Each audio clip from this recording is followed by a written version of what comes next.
ஒரு குறிப்பிட்ட தொகையானது தனி வட்டியானது அசலில் 9/16 மடங்குக்கு சமம். வட்டி வீதமும் வருடமும் எண் மதிப்பில் சமமாக இருக்கும்போது வட்டி வீதத்தையும் வருடத்தையும் காண்க அப்படின்னு கேட்டிருக்காங்க. இதுக்கு முன்னாடி மடங்கில் கொடுத்துருந்தாங்க, ஒன்றை மைனஸ் பண்ணி 100ஆல் மல்டிப்ளை பண்ணோம். இப்போ என்ன பண்ணியிருக்காங்க, இரண்டும் சமம் இருக்கும்போது அப்படின்னு கேட்டிருக்காங்க.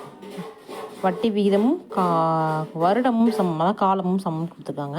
இப்படி சமம் கொடுத்துருந்தாலே கொடுத்துருக்க நம்பருக்கு நம்ம என்ன பண்ணிடணும்னா ரூட் எடுக்கணும். 9/16 ரூட் எடுத்து 10ஆல் மல்டிப்ளை பண்ணிடணும். அப்போது 3/4 × 10. அப்போது 2 2 4 I 2 10 I 3 15 15/2 ஆன்சர் 7.5. இப்போ வட்டி வீதமும் வருடமும் சமம்னா 7.5 ஆண்டுகள்.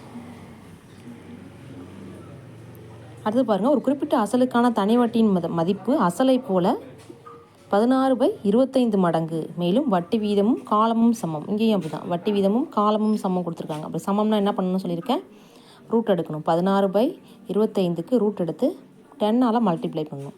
16க்கு ரூட் எடுத்தால் 4, 25க்கு ரூட் எடுத்தால் 5 × 10. 1 5 5 2 10 2 8% ஆன்சர். அவ்வளோதான். சீக்கிரமாக ஷார்ட்கட்டில் போட்டு போயிட்டே இருக்க வேண்டியதான்.